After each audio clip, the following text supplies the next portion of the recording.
ناظرین، عائشہ مسعود کے ساتھ آپ میرے ویلاگ میں ہیں، اور سب سے پہلے یہی درخواست کروں گی کہ آپ اس چینل کو سبسکرائب کر لیں۔ حالات اتنے الجھے ہوئے ہیں کہ بہت سارے ذہنوں میں سوالات ہیں، اور وہ ان سوالات کا جواب بھی تلاش کر رہے ہیں۔ اس بات سے انکار نہیں کیا جا سکتا حالات الجھے ہوئے ہیں، لیکن اس بات کو سوچا جا سکتا ہے کہ کیا ہوگا۔ یہ بھی بہت سارے ذہنوں میں سوال ہے کہ کیا ہوگا، اور اس کیا ہوگا کے پیچھے اس نوٹیفیکیشن کی بھی بات ہے جو کہ اٹکا ہوا ہے یا اٹکا دیا گیا ہے۔ اس بارے میں بھی ہم آپ کو بتائیں گے۔ ضمنی الیکشن ہوئے، اس پر بھی ہم بات کریں گے کہ وہاں کیا ہوا، رزلٹ بدلے یا کیا حالات ہوئے، اس کی تفصیل آپ کو بتائیں گے۔ اور اس کے بعد آپ کو پاکستان میں جو اس وقت سیاست ہے اور جو حالات ہیں، اس میں میکالی کی ایک کتاب ہے، دا پرنس، جو کہ بھٹو اپنے سراہنے رکھتے تھے اور نہرو اپنے سراہنے رکھتے تھے۔ اسلامی فلاحی مملکت میں میکالی یا پھر اس قسم کی کسی بھی سیاست کی کتنی گنجائش ہے، اس نے کہا کیا تھا جو کہ ہم دیکھتے ہیں کہ ہمارے ہاں نظر آتا ہے۔ تو سب سے پہلے آپ کو بتائیں گے کہ حالات الجھے ہوئے ہیں، اور جو آپ سوچ رہے ہیں اب کیا ہوگا تو کیا ہوگا۔ اگر کوئی یہ کہتا ہے کہ نوٹیفیکیشن پھنسا ہوا کیوں ہے، کیونکہ اس وقت تک تو نوٹیفیکیشن مل چکا ہوتا ہے، اور پھر وہ الوداعی پارٹیاں ہو رہی ہوتی ہیں اور ملاقاتیں ہو رہی ہوتی ہیں، سب لوگوں کو پریشانی ہے کہ وہ تو نہیں نظر آئیں، تو پھر یہ کیا ہے، نوٹیفیکیشن کہاں گیا۔ 27ویں ترمیم کے بعد آپ جانتے ہیں کہ یہ طے ہو گیا کہ چیف آف ڈیفنس فورسز کا عہدہ تخلیق کیا گیا، اور یہ محض تخلیق نہیں کیا گیا، یہاں ظاہر ہے ایک شخصیت ہیں جنہوں نے آ کے اس پر براجمان بھی ہونا ہے۔ تو پھر نوٹیفیکیشن کو کیوں دیر ہوئی؟ یہ نوٹیفیکیشن ایسا ہو سکتا ہے کہ ایک دن پہلے رات کو سامنے آ جائے، ایسا امکان نظر نہیں آ رہا کہ نوٹیفیکیشن نہیں ہوگا۔ تو کیا نوٹیفیکیشن ہوگا؟ تو پھر پیپلز پارٹی اور نون لیگ کی سیاست پر اگر بات کریں تو سیاسی طور پر وہ بے حد کمزور ہو چکے ہیں، ان کا کوئی وجود اتنا مضبوط رہا نہیں جتنا ان سیاسی جماعتوں کا کبھی تھا۔ انہوں نے اس کو بہت ہی ہلکا کر دیا ہوا ہے۔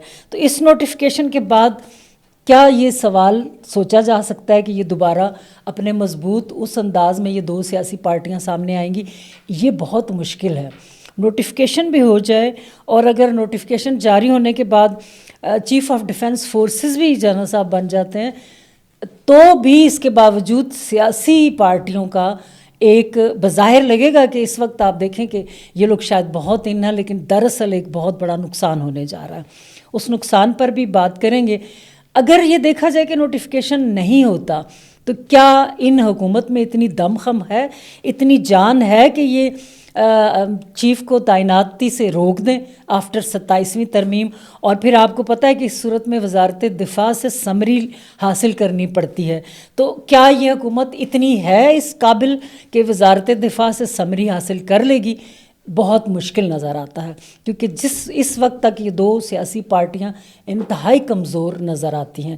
بظاہر آپ کو لگتا ہے کہ یہ چھائے ہوئے ہیں شاید ہر طرف، لیکن حقیقت کچھ اور ہے۔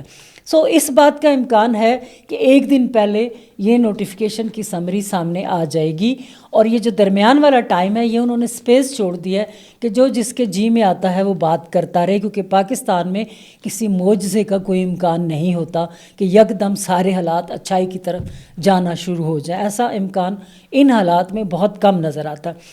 چیف آف ڈیفنس فورسز پہ بات کریں، جن کے بارے میں کہا جا رہا ہے کہ وہ نوٹیفیکیشن ہوتے ہی آئینی ترمیم کے بعد بھی طے ہو چکا، لیکن نوٹیفیکیشن ہوا تو ایک بہت پاورفل شخصیت کے طور پر آئیں گے، اور پھر ظاہر ہے کہ ساری فورسز بھی انہی کے انڈر ہیں، دونوں پارٹیوں کا وجود ہی نہیں رہا، تو پھر کیا ہوگا؟ جو وہ چاہیں گے وہی ہوگا۔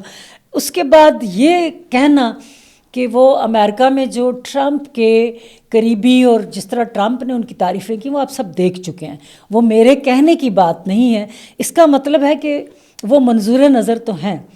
Chief of defence forces notification لینے کے بعد، جبکہ منظور نظر اب بھی ہیں، منظور نظر تب بھی رہیں گے، لیکن اگر یہ کہیں کہ اگر وہ منظور نظر ہیں تو کیا شریف برادران اور زرداری کا کسی انٹرنیشنل اسٹیبلشمنٹ سے کوئی تعلق نہیں ہے، یا وہ ادھر نہیں جاتے اپنے اقتدار کے لیے؟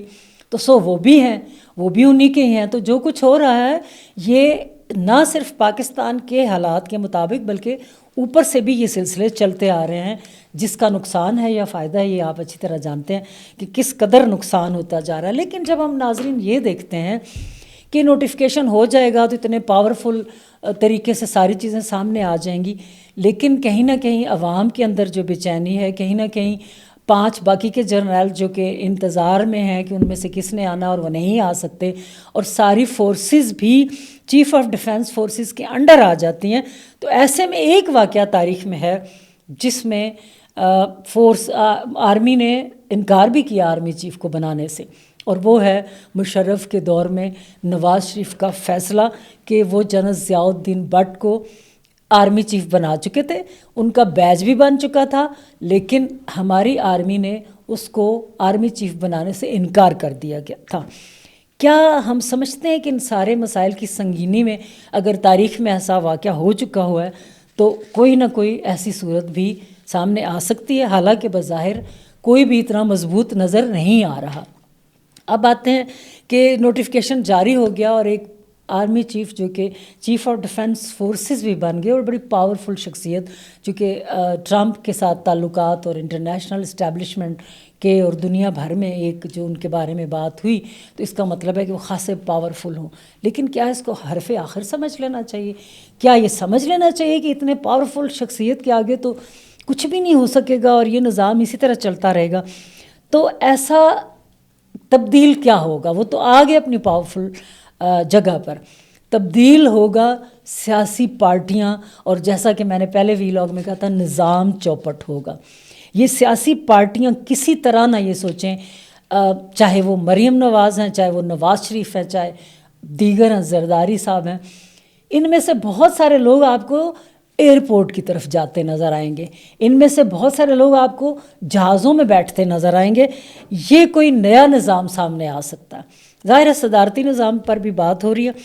اب نیا نظام کی جب ہم بات کرتے ہیں کہ کون سا نظام آ سکتا ہے، تو مشرف دور میں سردار عبدالقیوم کے صاحبزادے سردار عتیق نے ایک بات کی تھی کہ ملٹری ڈیموکریٹک سسٹم پاکستان میں ہونا چاہیے یا ہو سکتا ہے.